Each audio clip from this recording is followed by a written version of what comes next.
Yes. So we're going to go ahead and call the meeting to order at 6 o'clock. We can stand for the Pledge of Allegiance. Pledge allegiance to the flag of the United States of America and to the republic for which it stands, one nation, under God, indivisible, with liberty and justice for all. And we do have all board members in attendance, and I think just Amelia, one of our student reps, is not here. We do not have any visitors this evening, so we'll go ahead and start with the approval of the agenda. I'll need a motion to approve the agenda as presented. So moved. Motion by Amy. Second. Second by Pamela. Any discussion? If there's no discussion, all those in favor of the motion say aye. Aye. All those opposed, same sign. Motion carries. Okay, we're going to move into our reports and information items, and I think if our agenda is still correct, we'll start with our American Indian education presentation. This time we'll invite Lisa Christensen, the AIE coordinator, and Derek Johnson. President or Chair. I'm not sure what your chair. Chair. Okay. Chair. Turn it over to you. I stole him from Head counsel. All right, I want to say. Okay, so I just wanted, my name is Lisa Christensen. I'm the American Indian Ed as one of my hats coordinator for the district. And I'd like to point out the thank you first because I can't do this job by myself. And so I lean heavily on our APAC committee and our superintendent and the admin team and Joelle and Mike Renford, everybody in the budget office helping me with a lot of smart ER purchases and whatnot, helping me navigate. I'm an English teacher, not an accountant, so they're really helpful in helping me navigate that. And just want to make sure, oh, and the teaching staff, of course, supporting the work that we do. Here's our mission statement. I'll let you read it, and I think you should have a copy if you can't see it from there. This is our compass that guides our work. And these are just a few of the highlights. And so part of how we use the funding is to pay for part of my position. And what I do in my role is I partner with the APAC as kind of a liaison between our group and the school district. And I kind of manage all of the MDE paperwork and the funds. I coordinate the programming. We do lots of fun things. We'll talk about some of those events in a moment. And then I monitor the data and academic progress. As far as positive cultural awareness, bringing opportunities to the students to help either as a mirror or a window or is kind of the lens that I use. For some it's a mirror of what is part of their culture, and for some it's new learning. And so it can be both. We have secondary luncheons here on the campus, right back here, where we meet once a month together. At the Eagle View, we do a book club, and I select books that are written by Native American authors. I help coordinate the Indigenous Peoples Day, K through 12. We have an AIE library that I've gathered back here for our students. We started a new tradition with the star quilt in May. We have a graduation party for our students. This year we started with smudging, and so before any of our events, we gather outside and engage in the smudging ceremony. And then we've invited the APAC to join us for our curriculum process and selecting the new social studies. And that'll be a new norm for us to invite them along with the DAC committee to join us at our vendor fairs to help give their input to that process. College and career supports. Every year we have a visit from Laura from the Office of Higher Ed, and she helps us navigate the scholarships because it can get kind of tricky. And so she works one-on-one with the students. Eli worked with her to get some support navigating that. We attended the college fair in St. Paul this fall. We cover the cost of ACT exams, and then we always try to do at least one college career trade visit. Tutoring is provided as an as-needed basis, and so families are made aware of that. And then with the curriculum, we the students who are interested are enrolled in an Ojibwe language Rosetta course, so we have 7 students participating in that. We have a regalia class that was offered last year, and we're looking into kind of an as-needed basis this year. Driver's ed, and then I've been working with the teachers on the new American Indian Ed standards as they start appearing, so that we ensure that we're using texts that have been vetted by tribal nations. So reaching out and supporting that. Lastly, we have family nights. We actually had to reschedule because of the cold and now it's almost too hot, but tomorrow is our rescheduled winter games. We're going out onto Sibley Lake for an ice fishing tournament and the snow snake game. But it's really hot, so I have to see if it's too much of a puddle in the morning, if that's event is still gonna happen. We have a fall picnic, and then in the spring we have grad party. We just did our winter family night where we made dream catchers and learned about the history of them. Indigenous cooking is in the spring, so we pick some sort of recipe, and then horseback riding is also kind of May, June, and then a powwow. We usually try to hit a powwow. And then lastly, our APAC, we try to make sure we cover childcare, provide a dinner, in order to meet a few times a year to discuss how things are going and to map out our activities. And so. Oh, I skipped the slide, sorry. Yeah, so. Yeah. Oh, I guess I'm here more for moral support. Yeah. But I just wanted to reach out to the school and say thank you for allowing this program to happen. And then thank you to Lisa as well.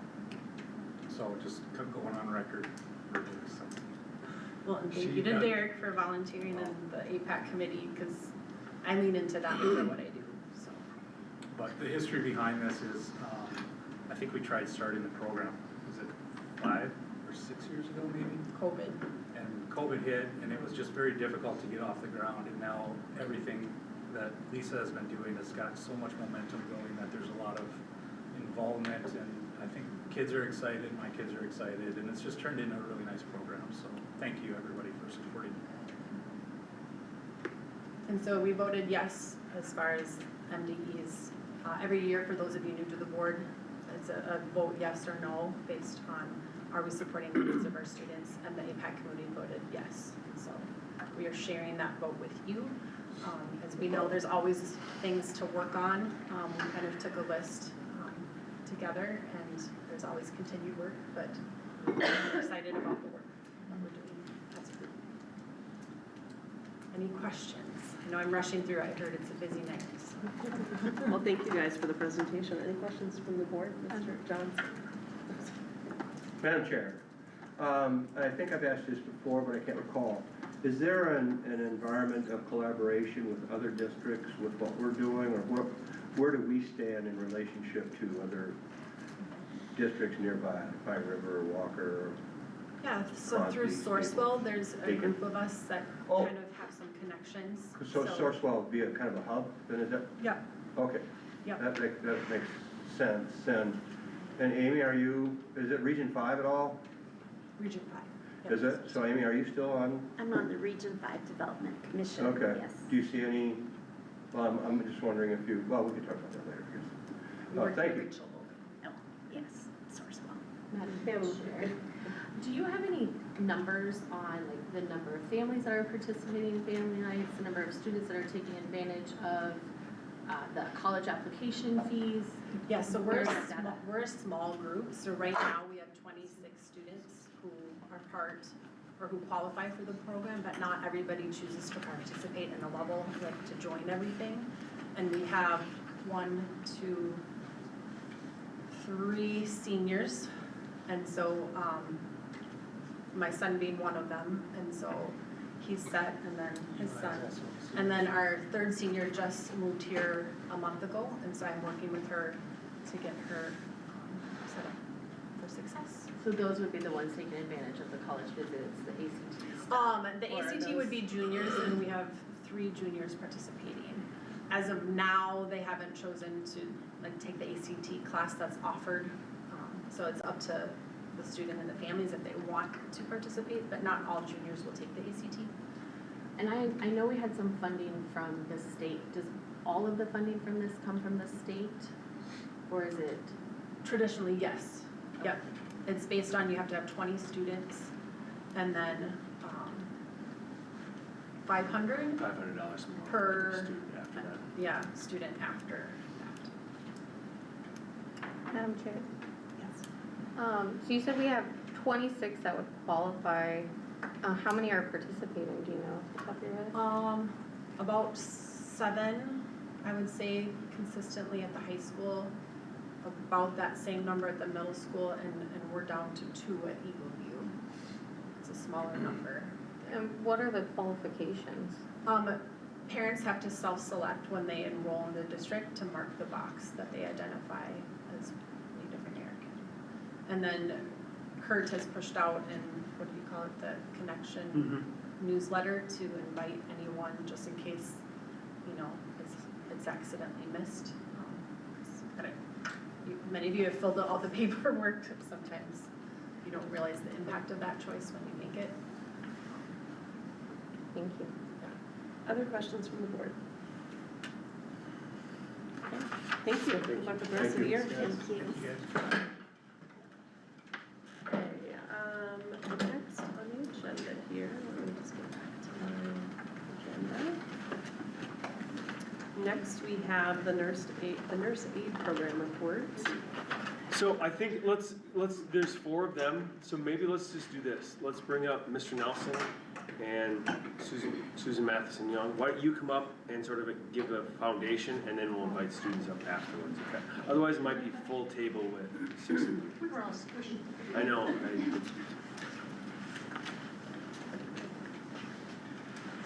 Well, good evening, members of the board.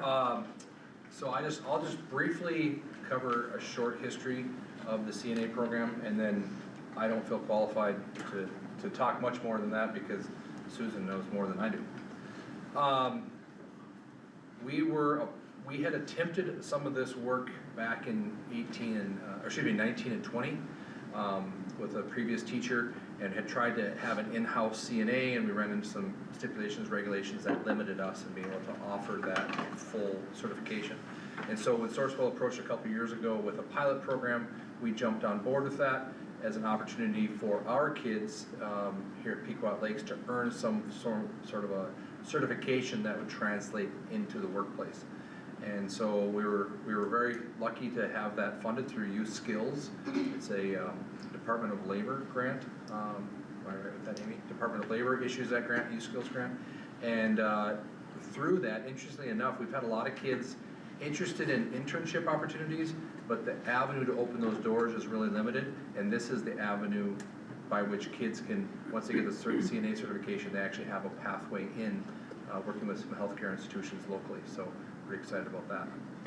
We've had 5 seats available.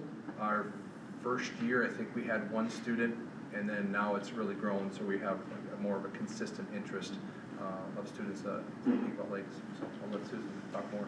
That's pretty much it. The grant was through Sourcewell in 2023, and it ends in July of this year. The grant paid for a certified instructor and the approved curriculum through the Minnesota Department of Health, and that was an in-class curriculum. And the approved location was Bethany Good Samaritan, so we were able to start that in January of 2024. The grant also helped cover the supplies that need to be purchased through the skills portion of it, and there are quite a few supplies that need to be purchased, so the grant was wonderful. So the first cohort was 2024. Hayden was the only one in that group, and I believe that this being a first-time program going, I don't think the students really knew what they were getting involved with. As soon as they knew what they were getting involved with, some of them decided that wasn't the area they wanted to be involved in. But we did graduate 9, and of those 9, 7 of them certified and are in the work world. 2 of them elected not to try the certification a second or third time, I'm not sure. The second cohort, 6 students were from Pequot, and we had 17 in that group. all of the students from Pequot graduated and certified, and they can tell you more about that. And this last time, it'll be the last model, I believe, through Sourcewell, is the spring that we're doing now. There's 6 from Pequot again, and there's no reason that they shouldn't follow just what everyone else was doing, so. And then we talked about that maybe there'd be opportunity in the fall of some sort. Yeah, so we're exploring that as this youth skills grant ends, what's a model that we can build that would be sustainable going forward. The current model isn't necessarily easily to replicate here at Pequot schools, but could we partner with some of our neighboring districts to offer something of that nature? So we're in discussions of that. It's premature at this point. Very hopeful that that will go forward. Amy has been a good resource for us to take a look at what those partnerships might be and helping us through Sourcewell or through the local partnerships to find a qualified resource. And the biggest thing I think is trying to understand how to overlap schedules between 3 different schools. So that's one of the things we're going to tackle here soon. That's all I have. That's all I have.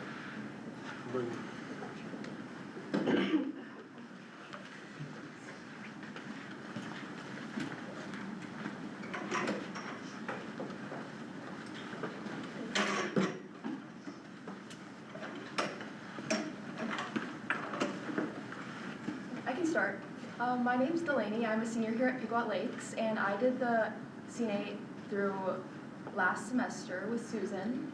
And throughout this experience, it was very helpful for me. I currently have an internship in Pequot Lakes here at Caring Hearts Senior Living Community.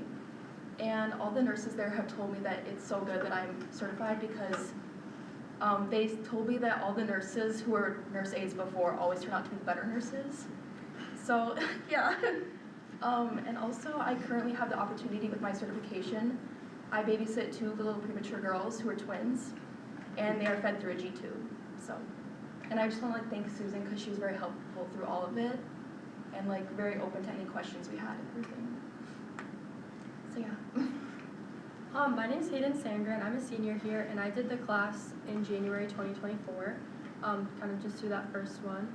But something that I've noticed through my education as a whole is that after taking that class, I'm more excited to start my education, going to college at Bethel next year as a nurse. I feel like taking the CNA course really helped me be more confident in my step to become a nurse because I know working my way from the bottom and doing the dirty work, that's something that I really, really am very passionate about, and being able to see myself, start at the bottom and work my way up, and just, it makes me more appreciative of, nurses as a whole. And I feel like what Delaney said, people honestly turn out to be better nurses once they start at the bottom and do the hard work first. I'm Maddie. I'm a senior at Pequot Lakes here. And I'm currently a student in the nursing program for CNA. And yeah, I'm excited to learn more about the field so I can get a fresh start in this. I'm Olivia. I'm a senior. I'm also in the class, and I actually think this was a really good opportunity because I didn't know if healthcare was what I wanted to do, and I really appreciate that it's free for me to sign up to, and it's also built into my schedule, so I don't really have to take extra time out of my day, and it kind of works well with me. And it's a good program because you kind of see what goes on behind the scenes. Honestly, I didn't really know what a CNA did until, I researched before, but starting in class, you kind of learn. I feel like you respect people more in the healthcare field as well. Yeah. Well, thank you all. I know the board always enjoys hearing about the different programming we have, and I think anytime you can step in to learn a little bit about a potential field is really helpful in high school, because for those of you that kind of know your path, we wish you luck, but it's great to hear your stories. Any questions from the board? Madam Chair. Yes. Can you explain to me where do you go to take your classes, and maybe kind of who your instructors were, and how was some of the experience? Do you leave campus obviously and what's that look like? What's the schedule? And It's at the Good Samaritan Society in Brainerd. It's at 7:30 every morning, so from 7:30 to 9:30 it's just straight lecturing. In the beginning, the couple first weeks was lecturing, and now we're doing our skills lab, but it's always constant. And then I guess I don't know. is that all semester long? Yes. one So- semester or Yeah. multiple? And then we finish our like actual test outs at CLC, the campus. Other questions from the board? Madam Chair, Yes. thank you all, this is impressive. Mr. Nelson, we talked about this before, but I can't quite recall. Are you guys getting credit for the time that you're spending in these programs? And are those credits transferable? Are you finding that they're transferable to pretty much anywhere? I heard Bethel, St. Ben's, Moorhead, St. John, or some of the other, Bemidji. Are these transferable, these credits that they have? Yeah, they'll earn, Or CLC, I should say. CLC is one of the best programs around, I think. yeah, so they earn some college credit, and then some of it is just the YST coursework that they complete. We Okay. give high school credit for that, the college credit is transferred. Okay.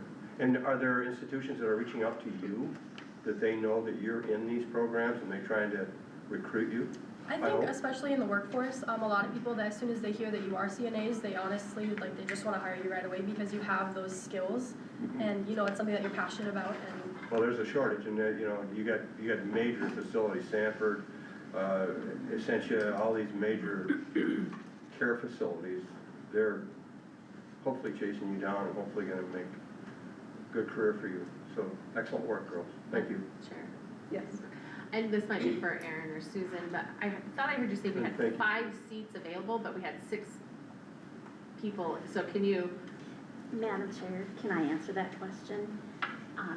So the program is a cohort model, so it's, the participating schools are Pequot Lakes, Brainerd High School, Pillager, and Crosby Ironton. And so Sourcewell wrote the grant. I was actually the one that got to write the grant.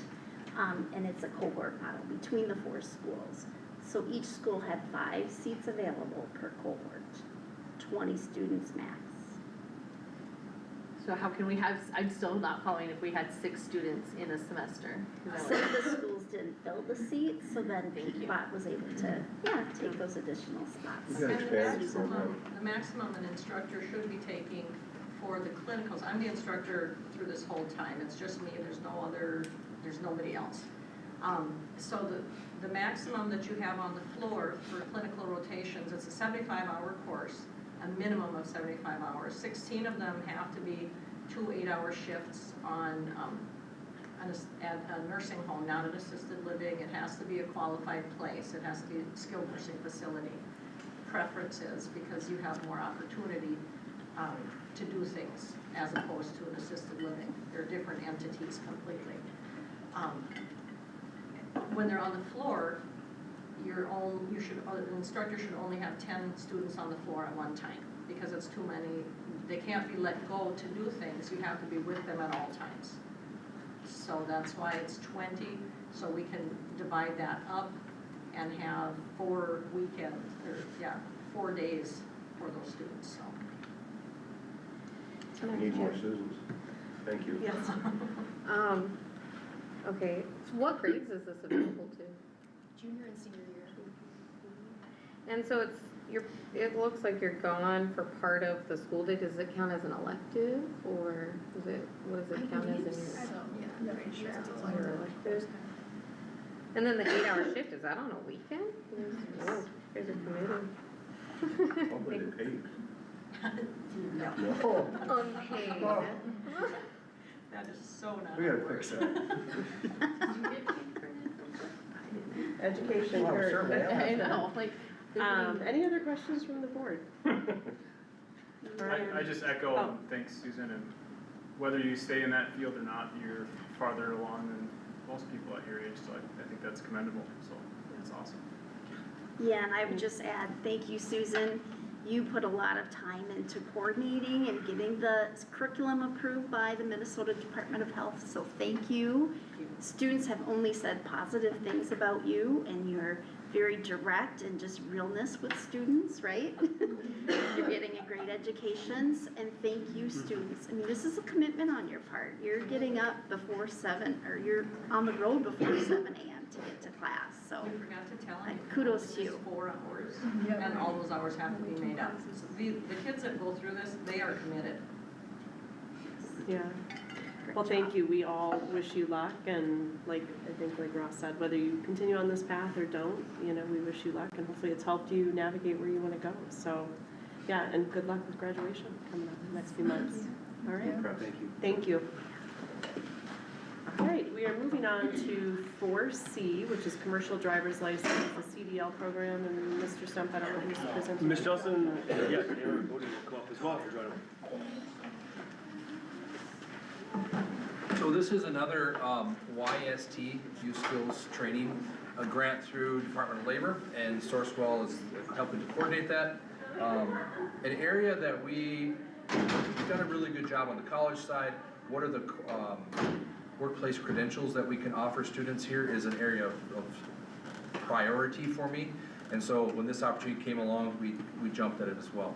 The CDL, the commercial driver's license, is one of those things where it has, you know, once you get it, you can more easily maintain that, and it's something that could be beneficial long-term down the road. And so we have a number of students who jumped at that opportunity this spring, and we have 2 students here, and I'll let them introduce themselves in a minute to talk about their experience. But this, similar to the CNA program, allows our students to work with, currently working with in-state, I believe, is that right? You guys, that's what it is. So, yeah. They work through in-state, and they have a certified program, and they're doing the knowledge portion of the CDL, and then hopefully we'll have lined up for them an opportunity. Bodie may actually have a ready-made one, but an opportunity to do the practical portion of the driving side to be able to earn the license. And so I'll let them talk about the coursework and then answer some questions at the end. Introduce yourselves first. My name is Taylor Morris. I'm a senior here at Pequot Lakes High School. And I heard about it, and I thought that it would be a good thing to jump on early. It's definitely something that, like he said, it could be very beneficial long-term. And I know a lot of people around me that have it and still use it and still make a lot of money. My dad owns, his dad also owns. Both of our dads own a construction business, and so we think that it could be very beneficial and important someday if we plan on taking over that business. My name is Bodie Eganon. I'm also a senior here at Pequot, and all my life I've been growing up around the big trucks. I thought they were really cool, so I was already planning on getting my CDL after high school until I learned that they're starting it in school. So I figured that I would take the course, and it's great. I love it. It fits into my schedule real nice, and it's something I can use after high school that I know for sure. So I'd just like to thank everyone. It's awesome. So I talked to Bodie first because I'd heard that he had some interest, and this is his good friend, and so he talked Taylor into it, which wasn't hard. But both are enthusiastic, and we had a couple other high school students then who found out about it, and those numbers kind of grew. I can't say the exact number, 4 or 5, I can't remember which one it is, but 4. It's currently at 4. So, Yeah, we'll see if there's questions. I was going to say I thank you for continuing to look for programming that I think all students can benefit from, whether they're going to use that in conjunction with or help drive them. I think anything, especially with trades or activities that you can use, like you said, whether it's going into your family business or maybe it's going to apply, but it's just exciting to hear the programs, and I appreciate you guys coming to speak to us. So it's exciting. Dina. Who instructs you, and where do you get your instruction? We are on Brightspace, and so it's the knowledge part. So it's 30 quizzes, and so then we have a book that we go through, and we have to read the pages and chapters. And then as we go through, we take our tests. And it's completely asynchronous, so we do it at our own pace, which is nice because obviously everybody works at a different pace. And then following that, there's a practical part application. Who you have to get a supervisor, or do you have to get a little job somewhere, or how does that work? Well, I believe they have classes at certain colleges and that too that you can take and pay for. But like, the biggest part that they were trying to tell us was to try and find a sponsor, somebody that you can work for that can help you get those hours in, kind of like as you're driving your Like Class D license. Yeah. Okay. they have 40 hours required for the behind-the-wheel portion, and that's the part that tends to be the most expensive if you were to hire a private instructor for that. And so that's the piece that we are trying to coordinate with Sourcewell through this grant. And like they said, they have ready-made fit situations where kids don't. Is there something we can set up where a company would be willing to sponsor a student? And that potentially could be an employment opportunity. And Mr. Nelson, if I'm understanding, this is very similar to driver's ed. You take a course with the test, the book. Yeah. And the piece that is expensive, kind of like flying, it's gonna be the 40 Exactly hours that, yeah. hands-on, probably on the road in a vehicle, right? So if I'm understanding this particular portion, we're helping with the classroom setting to give them time and credit to do that. Correct. Perfect. Other questions from the board? Mr. Johnson? Madam Chair, good work, guys. That CDL is gonna be priceless, I think both of you know that. Bodie, your dad graduated from here, didn't he? Yes, sir. What year, do you remember? Oh, It doesn't matter, it doesn't matter, I knew him pretty 88. well, but you're third generation, aren't you? Yeah. Yeah, so, and I can tell you right now, and Aaron, you probably know every other Schrupp and Anderson and Hengel and all these other guys are gonna be wanting guys like these. Absolutely. So they probably have no problem getting through it, but good for you guys, because no matter what you do, I'm a commercial real estate broker, and I wish I had a CDL more often than not, so get it, hang on to it, good work. Madam Chair. Aaron, do you have anybody who's expressed interest in being like a corporate, like a sponsor for these kids? Has that gotten very far yet? How, did this program just start this semester? Just this semester. So, Emily Monda is our career advisor, so is an employee of Sourcewell, works with us directly and helps to coordinate some of these programs, these YST programs. And there's a lot of nuance to them, and we relied on her to understand a lot of that nuance with it. The interest came late, the push came late. These guys were great about responding quickly. So she had been on a period of leave and has just returned now, and is then gonna start working on trying to fill those, the remaining sponsors. So she's working on it, I don't know the current status of it, but can tell you that that is a priority of ours to try to help our kids. They're not having to pay that expense, that somebody else would be willing to sponsor them. And again, like I said, if this is an employment opportunity, like Kurt just mentioned, good for those guys to be able to get that. Thank you. Madam Chair. Yes. Do you get an elective credit for this as well? Is it during the school day as well, one class? And then you mentioned it's like a youth skills, Department of Labor grant, just like the nursing program. Is that also ending in July? So these are two separate grants, all under youth skills training, YST. And the length, I don't know the specifics on the length of this grant. I believe every grant is slightly different, and I can't speak to that question. I can certainly answer it for you eventually. But this grant just started this spring semester. My guess is typically they're a year to a year and a half in length. So we have a little bit of time with this. We could have the same opportunity in the fall and potentially next spring. Thank you. Any other questions from the board? Yeah, I think we should negotiate in their agreements so that they come back and drive school bus for a couple of years. Well, and I was gonna mention that earlier, but yeah, as soon as they finish, Mr. Stumpf is gonna get them their school bus. That's actually. Oh, by the way, guys. I don't think you want that on my track record. Say that. Yeah, I think you say no. Any other questions? All right, well, good luck, guys. We wish you well. Thank you, guys. I And appreciate it. graduation, thanks.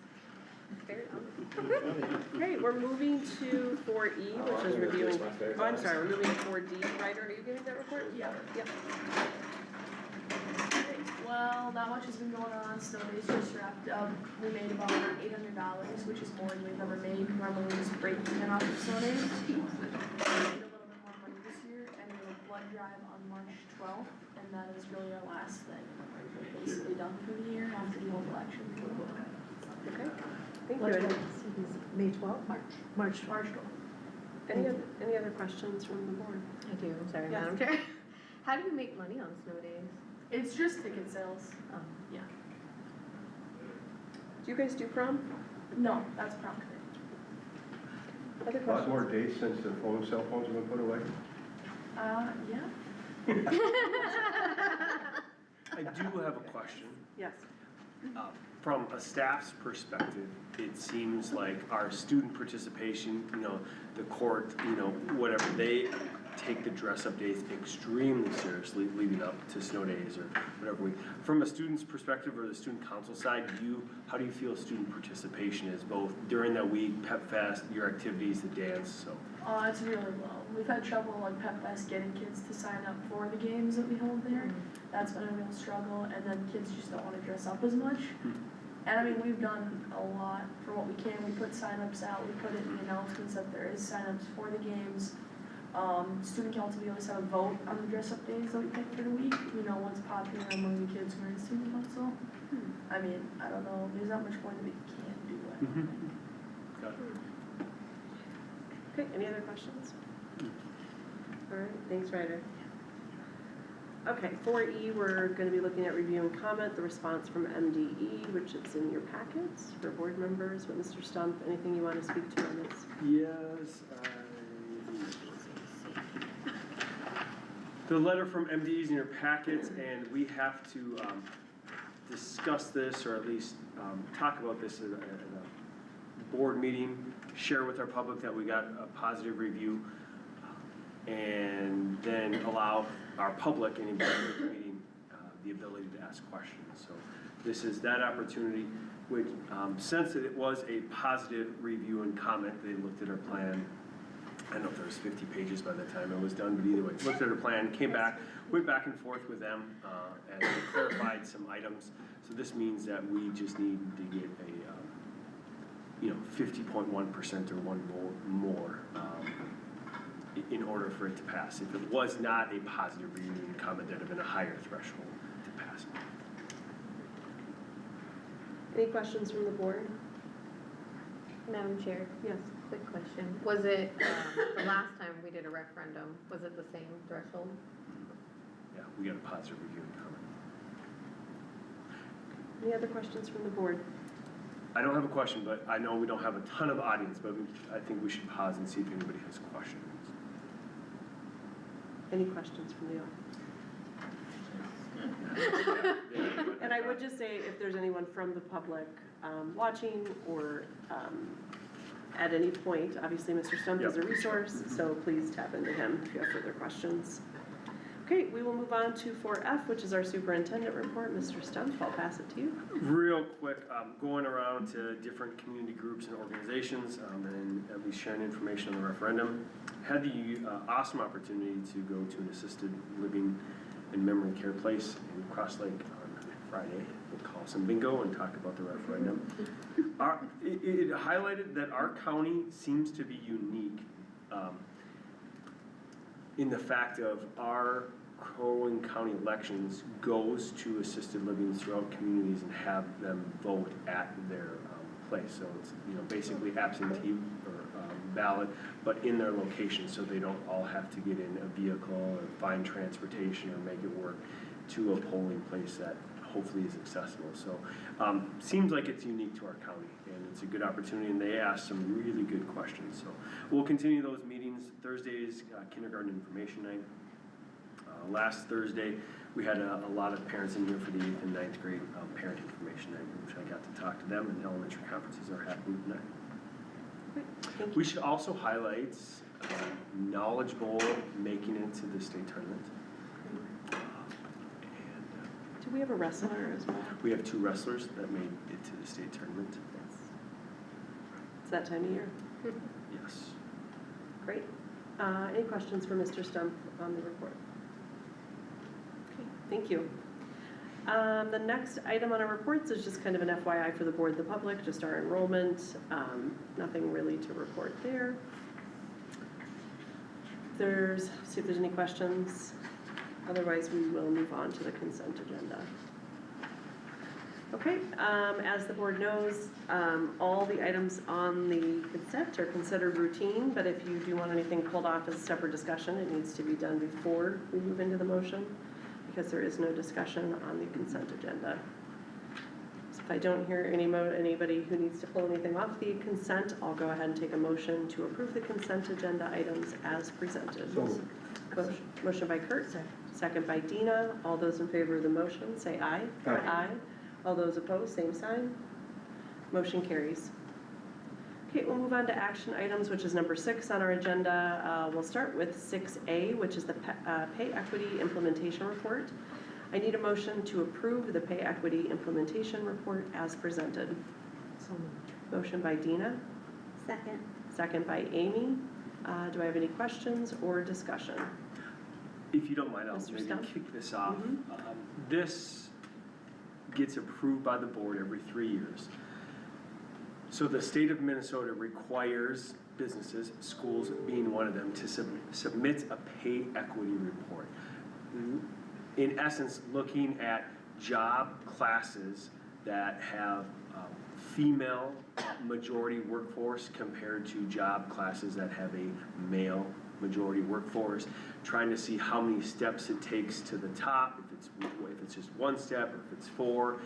You know, teachers have 15, and I'm not going to pretend to know everything about this. I tried to study it for an hour or two, but the bottom line is we put every job in our district has a classification. We did that study right when I got here 4 years ago. So you put in the classification number, and then you put in all the information on salaries, and then it spits out either you passed it or you didn't pass it. If you didn't pass it, then you gotta submit a letter to them saying that here's the remediation steps that we need to take. So we did pass it 3 years ago. We do pass it this time.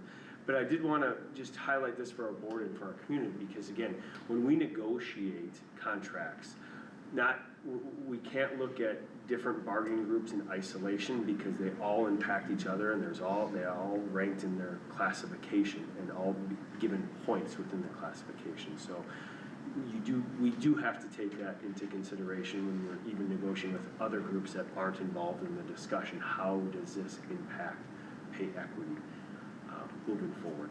So that's the big picture of it. I'm open to more questions. I may not be able to answer them all, but this is a project between Heidi Hagan, Megan Carlson, and myself. I will open it up for questions. Dina? Once you submit the report, what happens? Well, if you passed it, because all this stuff has to go into their system, and it gives you some data on some different numbers. So after you pass it, that's all that needs to happen. If we didn't pass it, we'd have a remediation plan and say these are our action steps. So give a scenario why it would not pass. Oh, man. Well, like 3 years ago it didn't pass, what did Yeah. it say? Well, I wish this was easy, but it's not. It has to do with steps. So our teacher bargaining group is predominantly female, and it takes that group like 15 steps to get to the top. From step 1 to step 15 to the top of it. So then I don't know the formulas. I don't know what happens behind the scenes, because you just end up putting information in, and then it gives you some T-score and some other scores in like 3 different areas. But then it compares that with, our teachers are, I forget their job classification number, but there's a number. It's 30, it's something along those lines, so it'll compare a different job. It might be male dominated, that number might be 20. How many steps does that take to get to the top? How does it compare to this group? And then it throws out some data at the end. And like I said, we've had a meeting with I forget what state organization actually runs the Department of Management and Budget. So we've actually had some meetings to try and understand this a little bit better, but that's the layman's. Can I try to interpret what you just said? So let's just take our admin team, which is more male than the typical population. Would we look at the males of that to say, well, it only takes them this long to get there, but the females is it taking different classifications and comparing? Yes, it's definitely taking different classifications and comparing. And I would imagine that's where you could, in theory, in some buildings, have some pay equity. Districts and, yeah. Right. Yeah. But you're kind of it's apples to oranges a little bit. It's a little bit nuanced, yeah, because we negotiate with most employees, so this is what we ended on, so we just have to be mindful moving forward, how that plays in. Madam Chair? Yes. So it's like a gender wage gap tracking for the state, and what did we have to do to change 3 years ago? Like, what did we have to submit to them and change so that it had to do with, again, the largest bargaining unit, teachers, and the majority of those being female, but it had to do with another group in comparison to them. I don't have the answer, but I can get it for you. I've never seen anything like this. Other questions from the board? I would ask, if you have further questions, definitely reach out to Mr. Stump. I know the hard part is it's a fairly probably complicated system It is. that you may to not say have the least. answers, but I mean, we appreciate the background that you gave. So if there's no further. Madam Chair, Yes. just a quick question. Where on here does it say that we passed? Like, that's all I'm trying to, like, where does it say that it was, you're good to go? I don't know if it, I know like if you're looking on this report, did I? Well, we're approving it as presented, right? Yeah, I mean, I Pat, wonder sorry. if it's the so, value. that- no, so like the underpayment ratio has to be within a certain part, which we are. The value of T has to be in a certain part, the salary range test, like all of these different components, this is, and we've met them all, and we've got confirmation from the state because they give you a checkbox and, you know, say. So the key is not on here, is what I don't Pamela's saying. believe so. I mean, Okay. Yeah. Something to translate it. yeah. If you want this to be a 3-hour work session, I will No. absolutely No. make that happen. I will follow up with the board on 2022. Yeah. I would imagine it's A and B, and it's falling within their range that they've defined, Yeah. but we just don't have the range they've defined, I'm assuming. Other questions? Okay, if no further questions, we do have a motion on the table. All those in favor, say aye. Aye. All those opposed, same sign. Motion carries. Moving on to 6B, we are looking for a motion to set the pay rate for substitute weekend custodians at $25 per hour. So moved. Motion by Kurt, Second. second by Ross. Mr. Stump, any comments? Just a quick overview of this one. So weekend custodial work is most of the time, if not all of the time, overtime for our custodians. They get first chance at, you know, we got a weekend basketball game, event, dance competition, whatever it turns out to be on a Saturday or Sunday. Well, it turns out that we can't find coverage all the time for Saturdays and Sundays. So our regular substitute rate for a custodian is $16. So that's the same across a couple different settings that we use that amount. But what we talked with Local 284, which covers the custodial group, is that we're paying our employees time and a half on a weekend anyway, which is more than $25 an hour. So to incentivize some of our subs to come in on the weekends, we're still ahead, you know, even if we're paying a sub $25 an hour for a weekend. So our custodians still have the first choice if they want the weekend and if they want overtime. But we're saying if we can't find anybody, a sub would be at $25 an hour. So I've talked with Local 284 union reps on this, and they do support us as well. Okay, that's what I was gonna ask. Mr. Stump, does this have, is this like an MOU, is it, or is this just outside the contract totally? This is outside the contract. Every August, this board approves substitute rates. So you'll likely see this come up again in August when we approve substitute teacher rates, substitute para, food service, and. Got it. So it's never in the contract, it's just It is every year it's approved? Okay. Other questions from the board? Madam Chair, Yes. how do we find a substitute custodian? Great question. We have like The Legion Club. What was that? Nothing. He said the Legion, I think.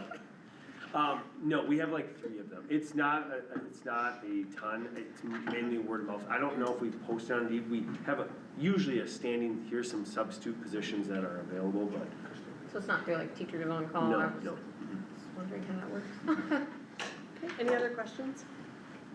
Okay, if no further questions, we'll take a vote on the motion. All those in favor say aye. Aye. All those opposed, same sign. Motion carries. Okay, next I need a motion to adopt the resolution accepting donations. So moved. Motion by Amy, Second. second by Pamela. I'm gonna go ahead and read the district account donations. The first 4 are from the Pequot Lakes PTA. $2,000 for staff wellness event, $2,400 for middle school courage retreat, $2,400 for Eagle View kindness retreat, $1,440 for the 8th grade field trip, CLC bowling. The next is a grant from the Minnesota Department of Public Safety for $32,875 for school bus stop arm cameras. We've got another grant for 5 Wings Art Council for $5,000 for GLAPA Southern Fried Funeral Production. The Minneapolis Foundation granted was a grant for $2,000 for Eagle View Nature Center. Essentia Health was a grant for $10,000 for weight room equipment. District accounts in February, $58,115. And then from our student activity fund accounts, Jonathan and Elizabeth Gorgas, $200 for the band field trip, Minnesota Orchestra. The Paper Planet, $230 for 2025 prom expenses.